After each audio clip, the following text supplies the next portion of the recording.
नमस्कार दोस्तों, आज की ताजा खबर। मोहम्मद यूनुस के लिए झटका। शेख हसीना के तख्ता पलट में अगवा रहे छात्र नेता का कैबिनेट से इस्तीफा। जानेंगे क्या है मामला। तो वहीं दूसरी तरफ अफ्रीका से निकली एक और तबाही। नए वायरस से फैला आतंक। जहां एक तरफ ये सब कुछ चल रहा है तो वहीं दूसरी तरफ डोनाल्ड ट्रंप को मैक्रो ने बीच में रोका। जियोपॉलिटिक्स में बहुत कुछ चल रहा है, जानने को मिलेगा बहुत कुछ। आइए जानते हैं इन खबरों को विस्तार से। फ्रांस के राष्ट्रपति इमैनुअल मैक्रोन ने व्हाइट हाउस में डोनाल्ड ट्रंप से मुलाकात की। इस दौरान उनकी कई मसलों पर बात हुई तो कुछ मामलों में साफ तौर पर असहमति भी दिखी। खास तौर पर यूक्रेन को लेकर ट्रंप और मैक्रोन के मतभेद साफ नजर आए। डोनाल्ड ट्रंप ने इस दौरान मीडिया से बात करते हुए कहा कि यूरोपीय देशों ने यूक्रेन को सैन्य सहायता दी थी और अब वे उसके बदले में पैसा वापस ले रहे हैं। इस पर मैक्रो ने डोनाल्ड ट्रंप को बीच में ही रोक दिया। उन्होंने कहा, मैं आपको करेक्ट करता हूँ, यूरोप ने यूक्रेन को पैसा दिया था और अब वह उसे ही वापस ले रहा है। मैक्रोन के बीच में टोकने और करेक्ट करने के दौरान डोनाल्ड ट्रंप चुप रहे और हामी भरते रहे। उनके चेहरे में हाव भाव देखने लायक थे और इसी के चलते वाकये का वीडियो सोशल मीडिया पर वायरल हो रहा है। मैक्रोन ने इस दौरान डोनाल्ड ट्रंप की बाह पकड़ ली। उन्होंने कहा, स्पष्ट रूप से कहे तो हमने कुल खर्च का 60% हिस्सा लगाया। यह लोन गारंटी के तौर पर था। यूरोप में हमारे पास 230 अरब डॉलर की रूस की एसेट्स है जिन्हें फ्रीज किया गया है, लेकिन यह लोन के एवज में नहीं है। यह रूसी संपत्ति है और हमारे उससे कोई ताल्लुक नहीं है, इसलिए फ्रीज है। मैक्रोन ने कहा कि यह रूस की जिम्मेदारी है कि वह यूक्रेन को मिली मदद की रकम वापस करे। हमारी जब अंत में रूस से बात होगी तो हम कहेंगे कि यह लोन की रकम वापस करे। रूस को यह रकम लौटानी ही होगी। ट्रंप ने इस पर जवाब देते हुए कहा कि यदि आप ऐसा कहते हैं तो सही है, लेकिन मेरी चिंता यह है कि उन देशों को उनका पैसा तो वापस मिल रहा है, लेकिन हमें अपनी पूंजी नहीं मिल रही। डोनाल्ड ट्रंप प्रशासन फिलहाल यूक्रेन के साथ कुछ मिनरल्स को लेकर रेवेन्यू शेयरिंग एग्रीमेंट कर रहा है। इसके तहत यूक्रेन की कोशिश है कि बाइडेन प्रशासन के दौर में यूक्रेन को दी गई मदद का कुछ हिस्सा रिकवर किया जा सके।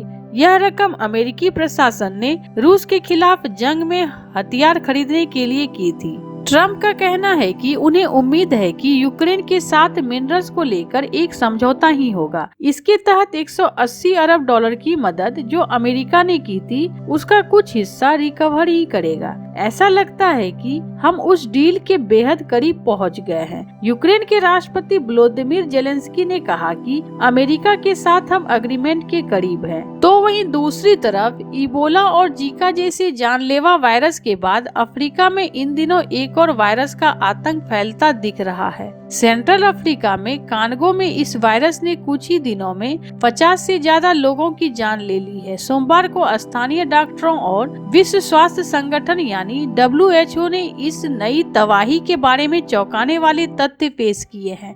डॉक्टरों ने बताया कि अधिकतर मामलों में लोग लक्षण दिखने के बाद सिर्फ 48 घंटे में ही दम तोड़ रहे हैं और यह स्थिति चिंताजनक है। कांगो में सबसे पहले 21 जनवरी को इस वायरस का पता चला था, जिसके बाद अब तक 419 लोग इसकी चपेट में आ चुके हैं। 9 फरवरी को बिमेट शहर में रहस्यमयी मौतों की संख्या बढ़ने के बाद सैंपल को टेस्टिंग के लिए भेजा गया है। WHO के अफ्रीका कार्यालय में के मुताबिक बोलोको शहर में पहला मामला तब सामने आया जब 3 बच्चों ने एक चमगादड़ को खाया था। इसके तुरंत बाद उन्हें तेज बुखार हुआ और 48 घंटे के भीतर उनकी मौत हो गई। आपको बता दें कि बीते कुछ सालों में अफ्रीका और एशिया जैसे महाद्वीपों में जानवरों से इंसानों तक वायरस पहुंचने के मामले में तेजी से बढ़ोतरी हुई है। WHO ने 2022 में बताया था कि पिछले दशक में अफ्रीका में इस तरह के मामले में 60% से ज्यादा की बढ़ोतरी हुई है। जहां एक तरफ ये सब कुछ चल रहा है तो वहीं दूसरी तरफ बांग्लादेश में पिछले साल तत्कालीन प्रधानमंत्री शेख हसीना के खिलाफ हुए उग्र छात्र आंदोलन में अगवा रहे स्टूडेंट लीडर नाहिद इस्लाम ने मोहम्मद यूनुस की अंतरिम सरकार से इस्तीफा दे दिया है।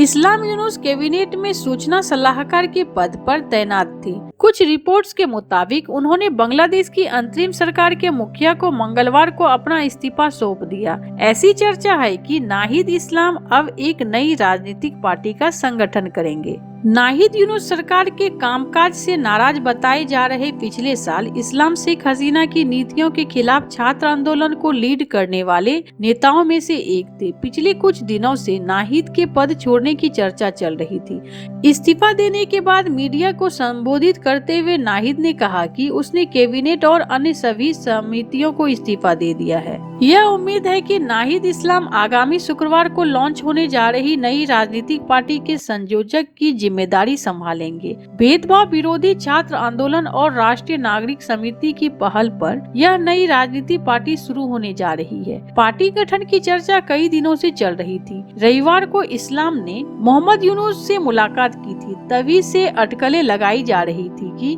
उन्होंने इस्तीफा देने का फैसला कर लिया है। जब वे यूनुस को आवास पर बैठक के लिए पहुंचे तो उनकी कार पर सरकारी झंडा लगा था, लेकिन बैठक के बाद जब वे निकले तो झंडा गायब था। कैबिनेट से नाहिद इस्लाम का इस्तीफा और आंदोलनकारी छात्रों द्वारा नई पार्टी का गठन से इस बात की संभावना को बल मिला है कि पड़ोसी देश बांग्लादेश में जल्द ही चुनाव हो सकते हैं और लोकतंत्र की बहाली हो सकती है।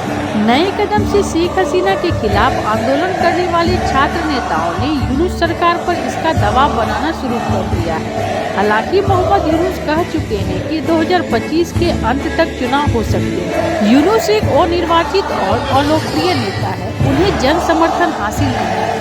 अंतरिम सरकार का मुखिया बनने के बाद से ही उनके कार्यकाल में हिंदुओं सहित अल्पसंख्यकों पर हमले भी बढ़े हैं। उन्होंने इस्लामवादियों को खुली छूट दे रखी है। इस वजह से उनकी चौतरफा आलोचना भी हो रही है। तो वहीं दूसरी तरफ ईरान पर मंडराया युद्ध का साया। परमाणु ठिकानों पर हमला कर सकते हैं इजराइल अमेरिका। ईरान ने अपने परमाणु स्थलों पर अमेरिका और इजराइल के संभावित हमले की आशंका के बीच हाई अलर्ट जारी किया है। एक हालिया रिपोर्ट के अनुसार ईरानी अधिकारियों को संदेह है कि दोनों देश मिलकर उसके परमाणु कार्यक्रम को निशाना बना सकते हैं। यह चेतावनी ऐसे समय में आई है जब क्षेत्र में तनाव चरम पर है और अंतर्राष्ट्रीय समुदाय ईरान के परमाणु महत्वाकांक्षाओं पर नजर रखे हुए है। ईरानी सरकार ने अपनी सैन्य तैयारियों को मजबूत करने के संकेत दिए हैं। हालांकि अभी तक कोई आधिकारिक पुष्टि नहीं हुई है। कुछ विशेषज्ञों का मानना है कि यह स्थिति मध्य पूर्व में नई अस्थिरता पैदा कर सकती है। ईरान लंबे समय से अपने परमाणु स्थलों को सुरक्षित कर रहा था, लेकिन पिछले एक साल में इसने सुरक्षा उपायों को और तेज कर दिया, खास तौर पर तब से जब इजराइल ने ईरान पर पहली बार हमला किया था। इजराइल ने प्राचीन सैन्य परिसर पर हवाई हमले किए थे, जहां ईरान कथित रूप से परमाणु हथियारों से जुड़ा रिसर्च कर रहा था। कुछ सूत्रों के हवाले से कहा गया कि ईरान हर रात संभावित हमले का इंतजार कर रहा है और सतर्क है, यहां तक कि उन ठिकानों पर भी जो सार्वजनिक रूप से ज्ञात नहीं है। डोनाल्ड ट्रंप ने जनवरी 2025 में अमेरिकी राष्ट्रपति के रूप में दोबारा शपथ लेने के बाद उन्होंने ईरान के खिलाफ अधिकतम दबाव नीति को बहाल कर दिया है। यह वही नीति है जो उन्होंने अपने पहले कार्यकाल में अपनाई थी। इस नीति के तहत अमेरिका ने 2015 के परमाणु समझौते से एक तरफा रूप से खुद को अलग कर लिया था और ईरान पर कड़े प्रतिबंध लगा दिए थे। अमेरिका का आरोप है कि ईरान गुप्त रूप से परमाणु हथियार विकसित कर रहा है, जिसे उसने लगातार खारिज किया है। हालांकि ट्रंप ने हाल ही में ईरान के साथ एक नया समझौता करने की बात कही, लेकिन ईरान के सर्वोच्च नेता आयतुल्लाह अली खामेनेई ने 15 जनवरी को स्पष्ट कर दिया कि अमेरिका से बातचीत करके कोई समस्या हल नहीं होगी। खामेनेई के बयान के